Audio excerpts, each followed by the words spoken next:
trouble here on Ashbury.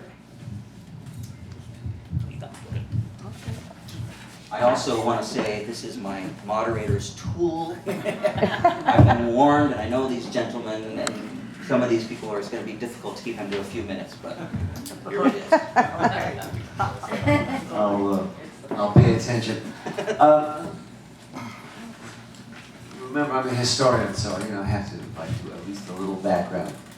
So let's just say very simply that, for starters, the Summer of Love was not the summer of 1967. Right. It was the fall of 1966. Something very special happened in this neighborhood. And a couple thousand people experimented with freedom. And in the catchphrase, then and now, because it's such a popular combination, they experimented with sex, drugs, and rock and roll. I could go into a great deal of detail, but don't have time. And they came to be called hippies, and being hippies, they decided to throw a party, and the party they threw took place on January 14th, 1967, in Golden Gate Park, and it was called the Be-In. Now, this is important mostly because out of frickin' nowhere, because all this good stuff that happened in the fall of '66 pretty much happened beneath the radar of the media. But on January 14th, 25,000 people showed up, which you can't hide from the media, or the police department. Now, only 2 cops monitored that wonderful event in the park, and all the bands played and the poets read, and everybody had a marvelous time. But on their way home, the police took notice, and around 100 people got arrested. Now, there was this wonderful man by the name of Vincent Hallinan, and he had some really horny, ornery young lawyers working for him, among them Brian Rohan and Michael Stepanian. And they went and dealt with the court cases involving these 100 people. And it became called HALO, the Haight-Ashbury Legal Organization. And naturally, the HALO had their offices, for at least a while, never been clear on how long, where else? In the City Hall of Haight-Ashbury, otherwise known as 710 Ashbury Street, where the Grateful Dead lived. And so,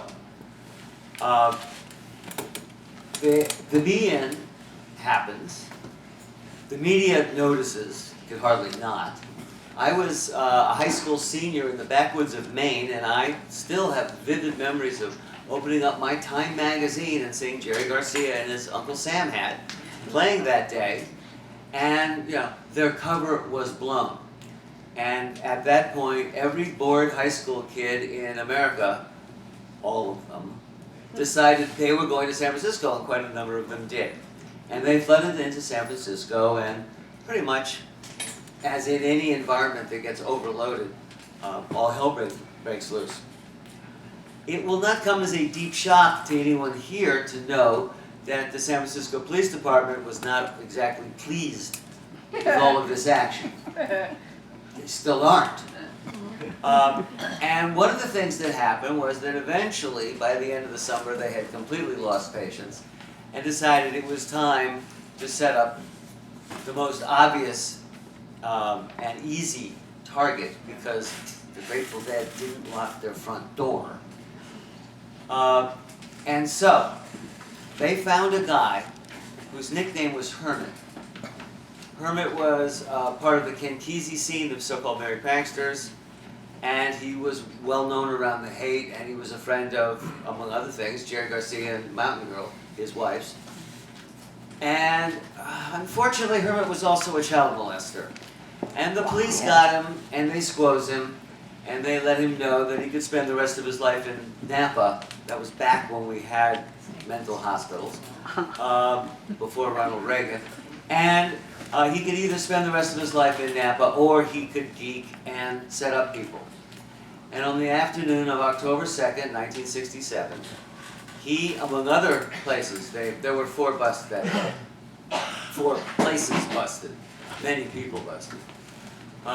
He showed up at 7:10, walked in as anybody could, and said, could I roll a joint? They said, sure, go roll a joint from the stash.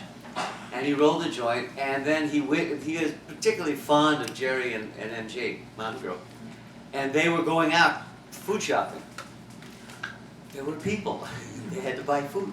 And he made sure they were out of the house, and then he left. And a very short while later, 3 guys, well, the entire tax squad, but among other things, 3 guys, the head of the California State Narcotics Bureau, a man named Matthew O'Connor, an agent named Jerry Van Ram, and the head of the SFPD Narcotics Squad.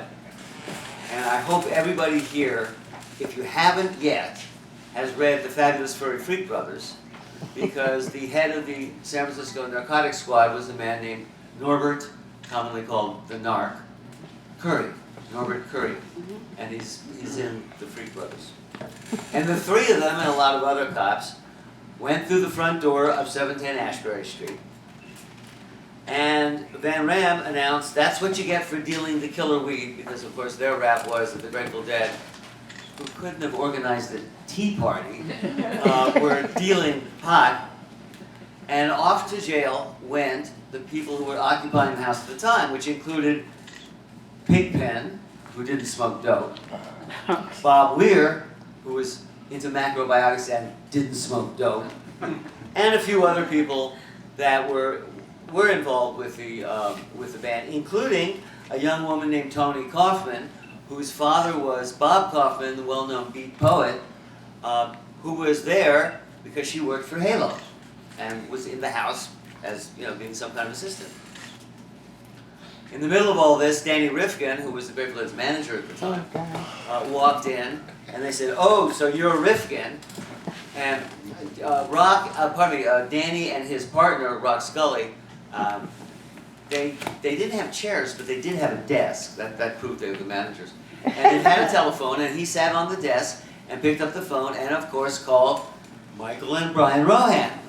Rohan answered the phone, and it appears from all accounts that Brian came very close to beating the cops back to the Hall of Justice before they even arrived, and of course started bailing people out.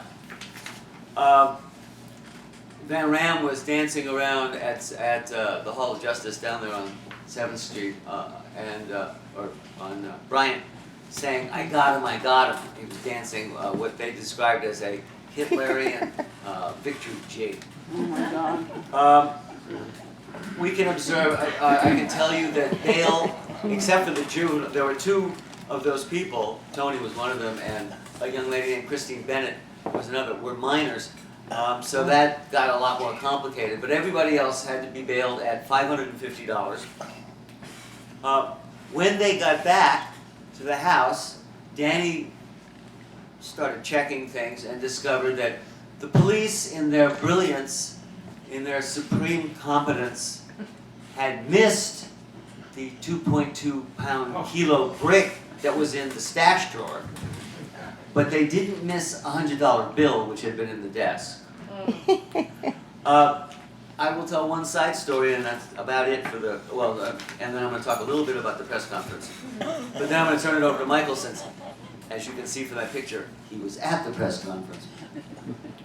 The nice side story to this is that across the street from 710 Ashbury Street lived a lady named Marilyn Harris. Marilyn was a second or third grade kid, elementary school teacher, quite straight, liked the Grateful Dead. I mean, they were neighbors and they were friends. She was by no means even remotely a hippie. As it happened at this exact moment, she was recovering from hepatitis and literally was confined to bed. So the Grateful Dead had gotten together as neighbors to take care of her. They brought her meals, they took out the chamber pot, and at the end of the evening, Pigpen came over and turned off the lights for her, and in the morning came back and turned them back on for her. She's sitting there and she's watching the bus go down. And after a while, it dawns on her that most of the arrestees have left and most of the cops have left, but not all of the cops. And then she sees Jerry and Mountain Girl pull up, and she calls down, "Great, I'm starving, bring up the groceries, get over here, now." So Jerry and MG never got arrested that day. Wow. Because they didn't go inside. They stayed at Maryland's until it was a little quieter. October 5th, the Grateful Dead had a press conference, and I will leave the content of that to Michael since he was there, except to say one thing, which is just sort of, in the world of pop culture, fascinating. Danny Rifkin, and nothing changed 25 years later when he hired me, or made my hiring as the publicist official. He still felt that he didn't know how to write and sort of was nervous about it. He had, which was interesting since he had worked on the campus newspaper at UCLA. Makes a comment about journalism majors at UCLA, but that's another issue. One of his friends at UCLA was a guy by the name of Harry Shearer. Now, some of you may recognize that name because he was later Derek Smalls, the bass player for Spinal Tap, and wrote it. He also wrote the statement that Danny read at the press conference.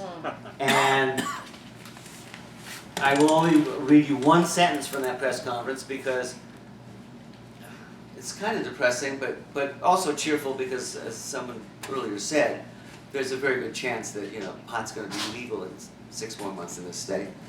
But what he read was, the president of a company that makes defective automobiles, which leads to thousands of deaths, gets a minor fine.